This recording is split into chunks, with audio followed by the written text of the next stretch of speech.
السلام علیکم ورحمۃ اللہ وبرکاتہ۔ الحمد للہ رب العالمین والعاقبۃ للمتقین ولا عدوان الا علی الظالمین والصلاة والسلام علی اشرف الانبیاء والمرسلین وعلی آلہ وصحبہ اجمعین ومن تبعہم بإحسان الی یوم الدین۔ اما بعد فاعوذ باللہ السمیع العلیم من الشیطان الرجیم۔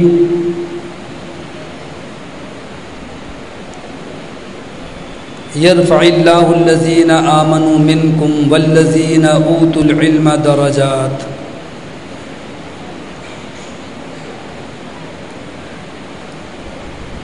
وقال النبی صلی اللہ علیہ وسلم ان اللہ یرفع بهذا الکتاب اقواما ویدع به آخرین۔ رب اشرح لی صدری ویسر لی امری واحلل عقدۃ من لسانی یفقهوا قولی رب زدنی علما۔ اللہ کے گھر میں اللہ کے کلام کی نسبت سے بچوں کی تعلیم اور تربیت کا جائزہ لینے اور ان کے نتائج سننے اور دیکھنے کے لیے ہم سب جمع ہیں۔ اس سے زیادہ پاکیزہ جگہ اور پاکیزہ ماحول اور اس سے زیادہ خوش نصیب وقت کن لوگوں کا ہوگا؟ اللہ ہماری یہ سعادت مندی آخرت میں نجات کا ذریعہ بنا دے۔ نبی کریم صلی اللہ علیہ وسلم نے فرمایا روئے زمین پر سب سے بدترین جگہ بازار ہے، جہاں انسان گھنٹوں گزارتا ہے، تھکتا نہیں ہے۔ ضرورت کے تحت تو انسان جاتا ہی ہے خرید و فروخت کے لیے، بلا ضرورت بھی گھومتا رہتا ہے گھنٹوں۔ اور سب سے بہترین جگہ مسجد ہے، جہاں کروٹیں بدلتے ہیں، جلدی سے فارغ ہوں تو گھر جائیں۔ تو یہ سعادت مندی کی بات ہے۔ اللہ کے گھر میں اللہ جسے بلائے اور جسے اللہ اپنے گھر میں بیٹھنے کی اور اللہ کے رسول صلی اللہ علیہ وسلم کا فرمان سننے کی توفیق عطا فرمائے، بڑی سعادت مندی کی بات ہے۔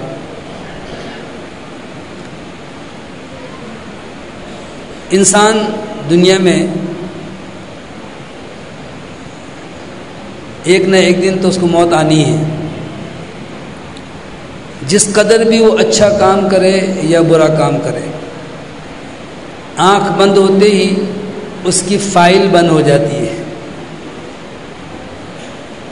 آج کے دور میں فائل کہتے ہیں کہ اس کی فائل اوپر چلی گئی، اس کی فائل نیچے دب گئی، اس کی فائل بند ہو گئی۔ تو ہمارا جو کھاتا ہے، ہمارا جو نامہ اعمال ہے، اس میں سب کچھ لکھا جا رہا ہے، لیکن کچھ کام ایسے ہیں جو ہمارے مرنے کے بعد بھی جاری ساری رہتے ہیں۔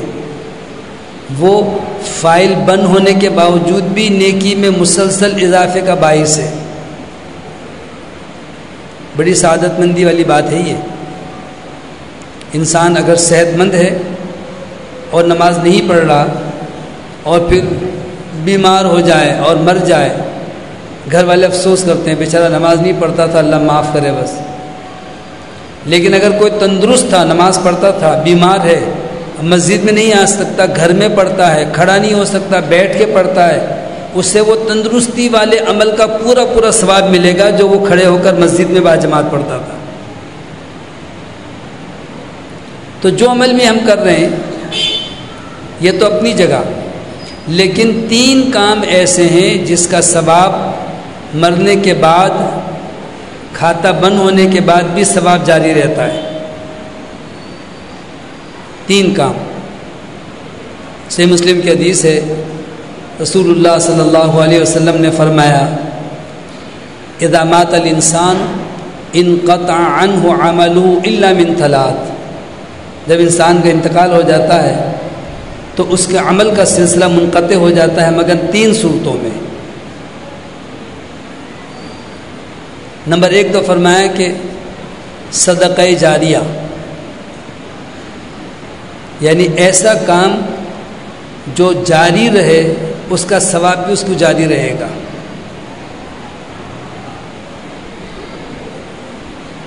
جیسے مدرسے کی تعمیر میں جن جن لوگوں نے حصہ لیا ہے، دنیا میں بہت سے بھائی نہیں بھی ہیں، ہمارے بھائی عبدالقادر گوگرمان، اللہ تعالیٰ ان کی مغفرت فرمائے، بڑی دلچسپی اور بڑا وقت دیتے تھے، اور بھی بہت سارے بھائی، ابراہیم مونی اور بہت سارے بزرگ ہیں جو باحیات ہیں، ان کے لیے بھی صدقہ جاریہ انشاءاللہ، کہیں درخت لگا دیا، کہیں پر کوئی کنواں کھدوا دیا، کوئی بھی نیکی جس سے لوگ ثواب، جس سے لوگ فائدہ اٹھائیں گے، ثواب ملتا رہے گا، صدقہ جاریہ۔ نمبر 2 فرمایا ولد صالح یدعو لہ، نیک اولاد جو ماں باپ کے لیے دعا کرے، یہ بھی اس کے لیے ثواب کا مسلسل باعث ہے۔ نیک اولاد،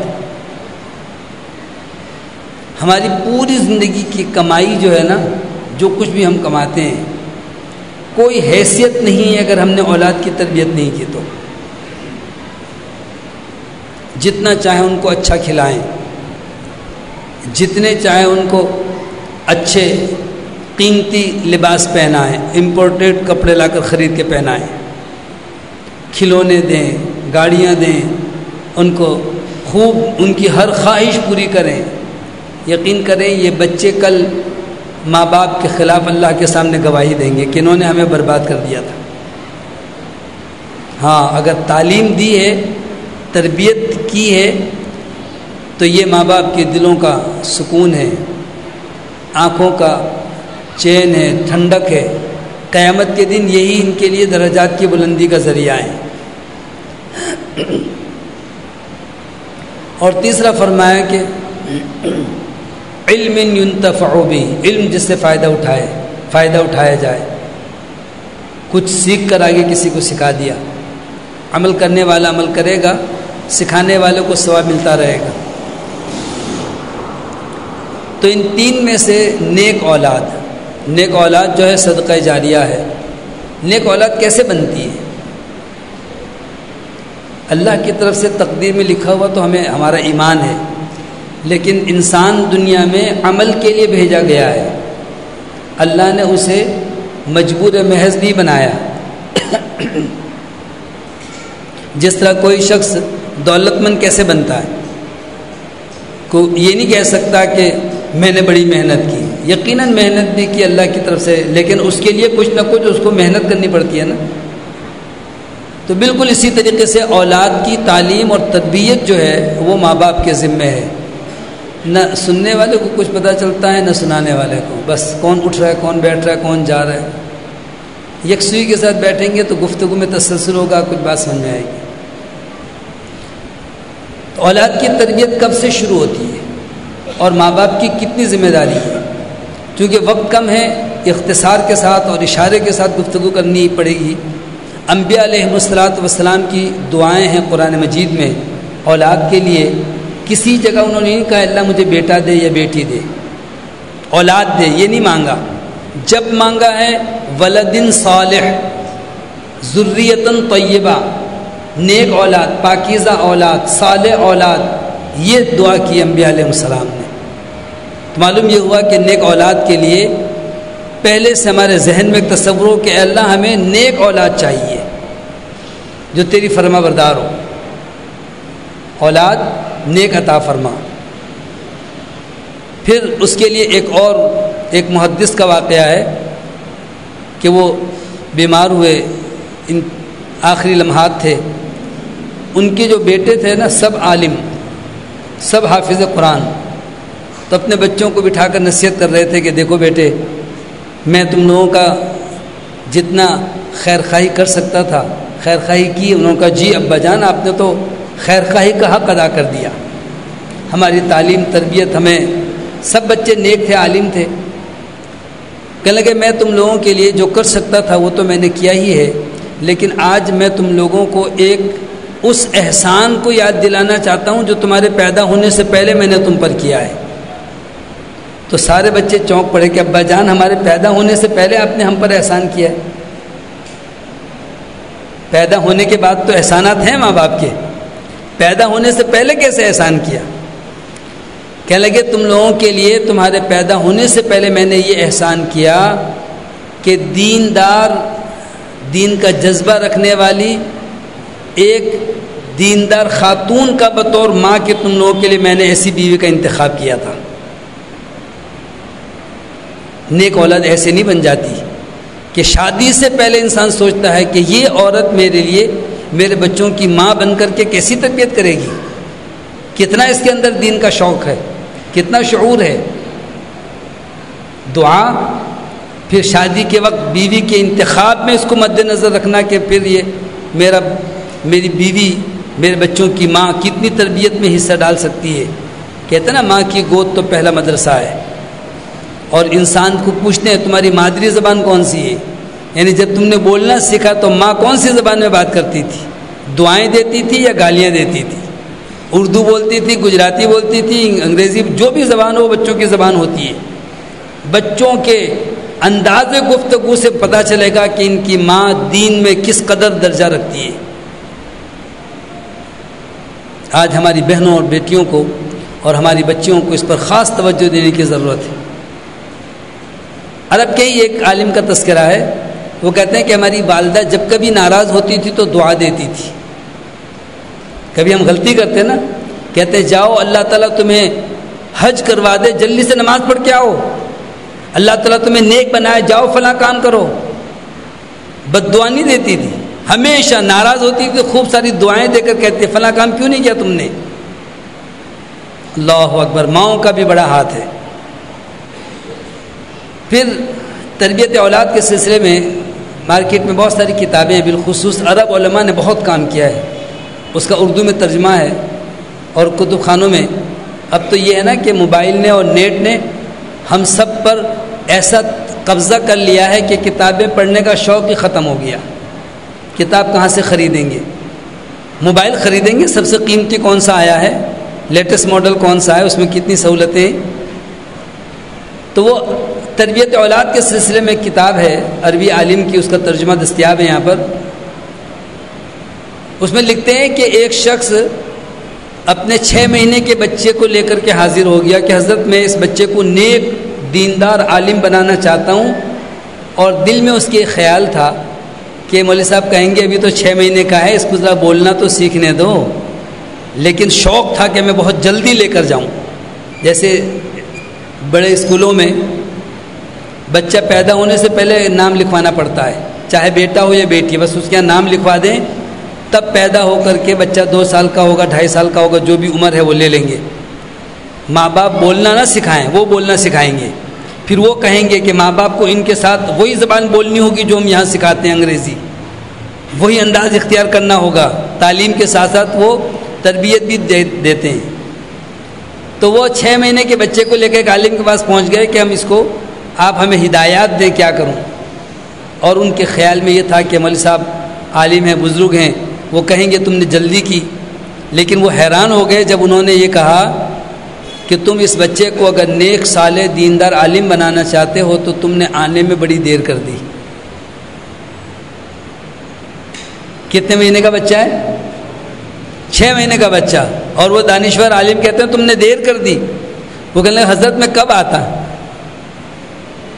کہنے لگے کب آتے؟ بچے کے پیدا ہونے سے پہلے آتے تو میں بتاتا کہ بچے کی تعلیم کب شروع ہوتی ہے، تربیت کب سے شروع ہوتی ہے، کس طرح سے بچے کو آپ تربیت کریں گے۔ پھر انہوں نے بتایا کہ بچے کی دعا اور ماں باپ کا جو انتخاب ہے وہ تو پہلی بات ہے کہ باپ ماں کا انتخاب کرے اچھی خاتون کا، لیکن جب بچہ پیدا ہوتا ہے تو پہلے ہی دن سے اس کی ذہنی تربیت شروع ہو جاتی ہے، ماں باپ جو اس کے ساتھ سلوک کرتے ہیں۔ کہتے ہیں اکثر مائیں ایسا کرتی ہیں کہ پہلے دور میں جب بچہ روتا تھا تو ماں لپک کر آتی تھی کہ شاید میرا بچہ بھوکا ہوگا، جلدی سے دودھ پلا دوں، اور اگر ابھی بھی دودھ پلایا پھر بچہ رویا تو لپک کر آتی تھی کہ شاید اس نے کچھ کیا ہوگا تو میں اس کا کپڑا بدل دوں۔ کپڑے بدلتی تھی مائیں، اور ہر تھوڑی دیر میں بچہ روئے لپک کر کے آتی تھی۔ اب پیمپر نے بچوں کو ماں سے دور کر دیا، جو کرنا ہے کرتا رہے، 2-4 گھنٹے کی چھٹی، روئے تو رونے دے کوئی بات نہیں۔ بچہ روتا ہے، اطلاع دیتا ہے کہ مجھے کچھ تکلیف ہے، لیکن جب مائیں نہیں اٹھاتی ہیں تو رو کے چپ ہو جاتا ہے، پھر روتا ہے، پھر چپ ہو جاتا ہے۔ پھر جب برداشت نہیں ہوتا تو بچہ اتنا زور لگا کر کے روتا ہے جیسے آج کل احتجاجی مظاہرے ہو رہے ہیں،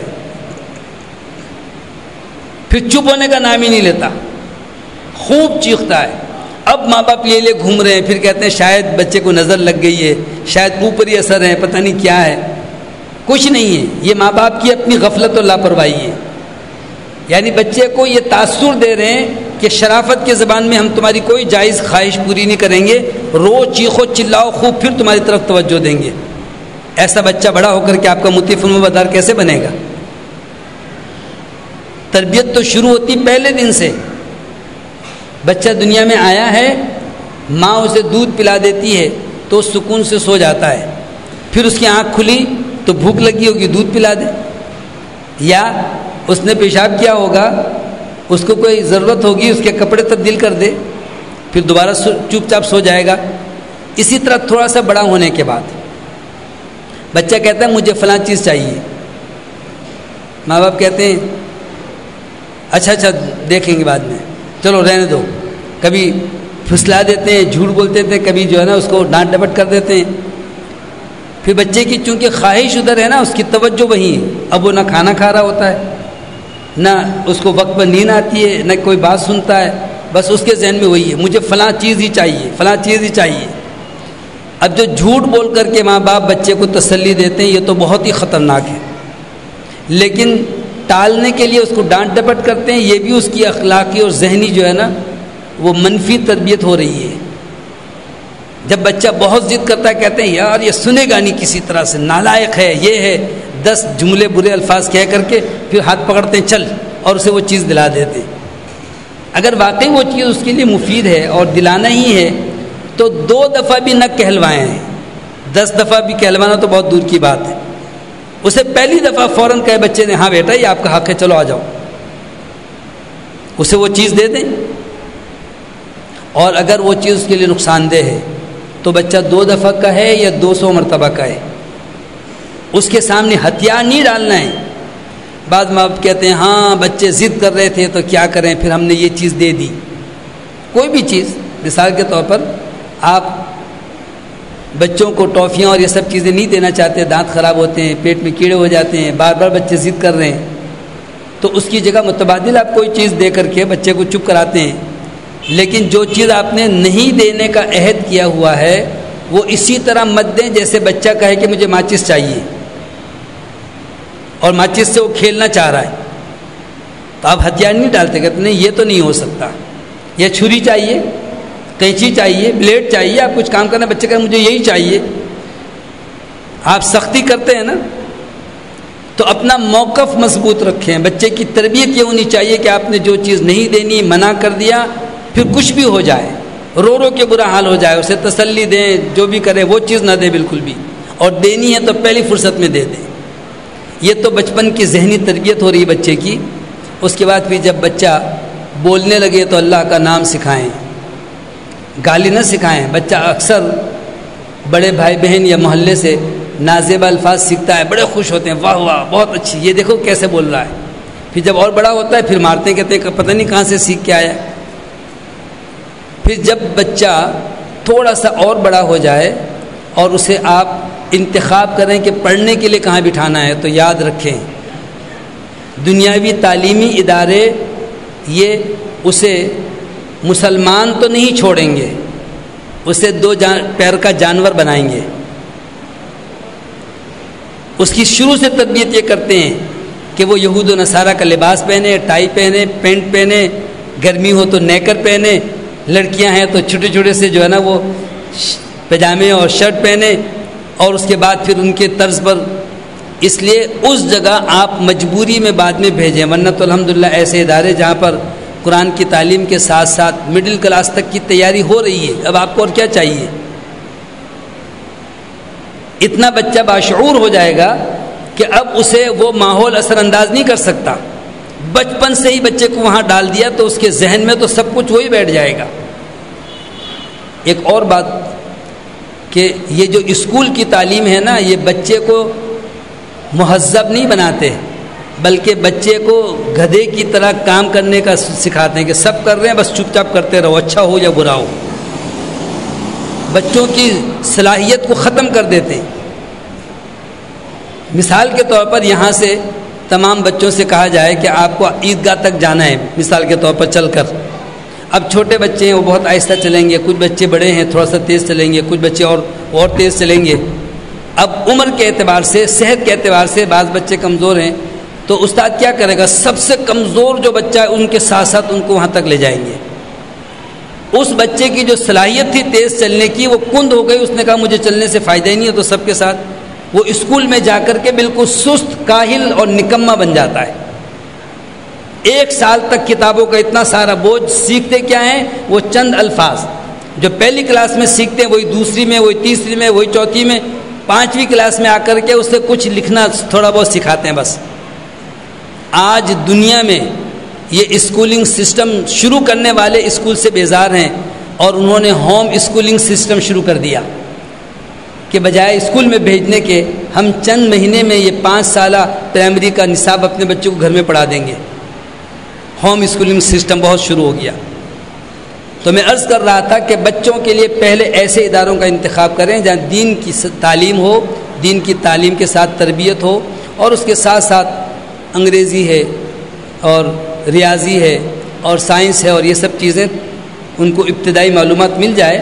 اس کے بعد پھر جب وہ مڈل کلاس سے آگے 9-10 میں داخلہ لینا چاہے تو پھر کسی اسکول میں داخل کروا دیں۔ اب وہ ذہن کے اعتبار سے اس مرحلے میں ہے کہ وہ ہر اندیکھی چیزوں کو قبول نہیں کرے گا، بلکہ سوچ سمجھ کر کے۔ تو اللہ کے فضل و کرم سے اس ادارے کا یہ نصاب دیکھ کر کے بڑی خوشی ہوئی کہ حفظ کے ساتھ ساتھ الحمدللہ 8ویں کلاس تک کی اسکول کی تعلیم یہیں پر ان کو دی جاتی ہے۔ گھر پہ جا کے ہوم ورک کی ضرورت نہیں ہے۔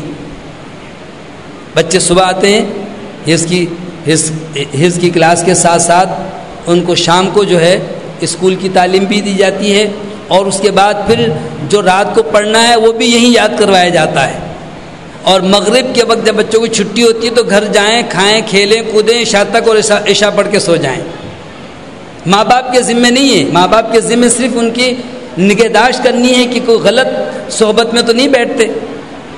اگر ماں باپ رات دیر تک ٹی وی دیکھتے رہتے ہیں یا موبائل میں لگے ہوئے ہیں اور وہی لایانی قسم کے پروگرام بچوں کو دکھلائیں گے تو پھر یہ تعلیم و تربیت کی ساری محنت ضائع ہو جائے گی۔ اس بات کا اہتمام کیجیے کہ اللہ کے فضل و کرم سے آپ کے اس محلے میں اللہ نے ایک بہترین تعلیم اور درسگاہ کا اہتمام فرما دیا ہے۔ بچے کی تعلیم کے مراحل کے ساتھ ساتھ تربیت ماں باپ کا بھی حصہ ہے۔ دیکھیں 3 شعبے، 3 اجزاء ہیں بچوں کی تعلیم کے۔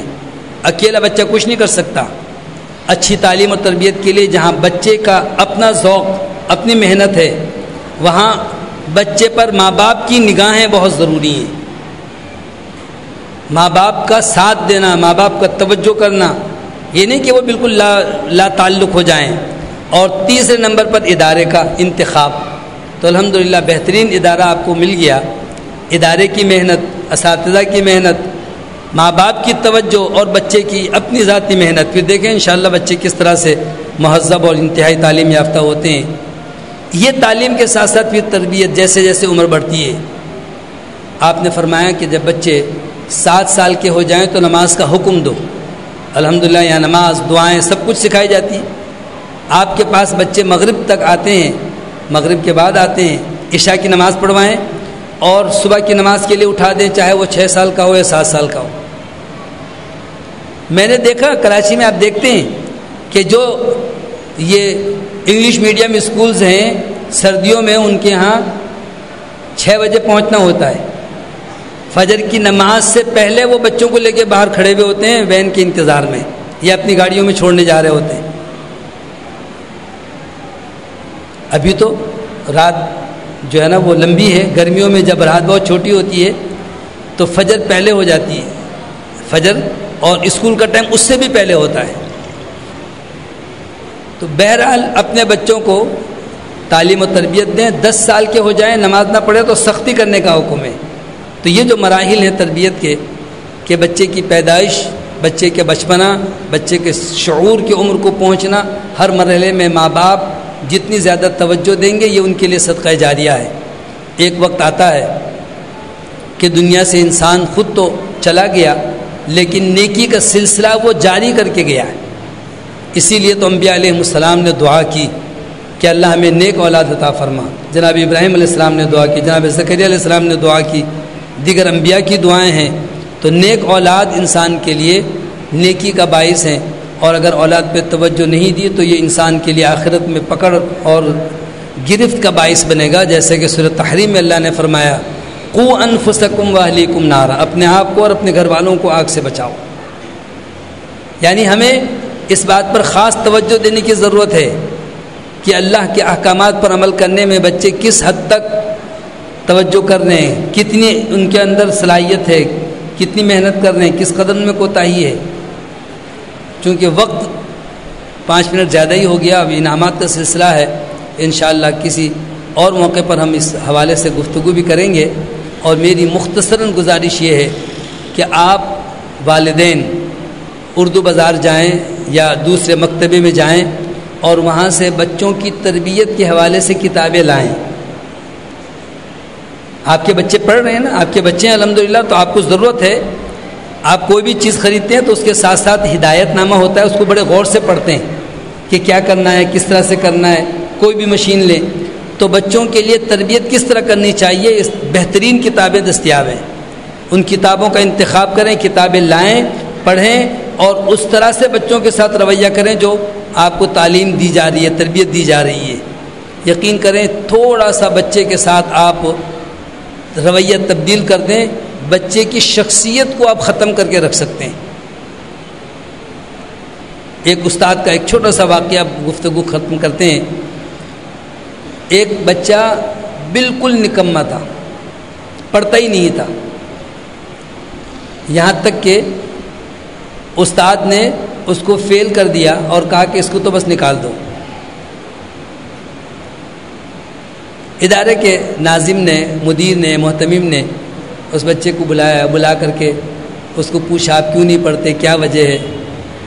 تو پتہ چلا کہ اس کے ساتھ تو بڑے مسائل ہیں، گھر پہ ماں ہے، چھوٹے بھائی بہن ہیں، باپ کا انتقال ہو گیا ہے، وہ تو صبح ہی صبح کہیں جا کر کے کچھ کام کرتا ہے، پھر یہاں پڑھنے آتا ہے، پھر کچھ کام کرتا ہے۔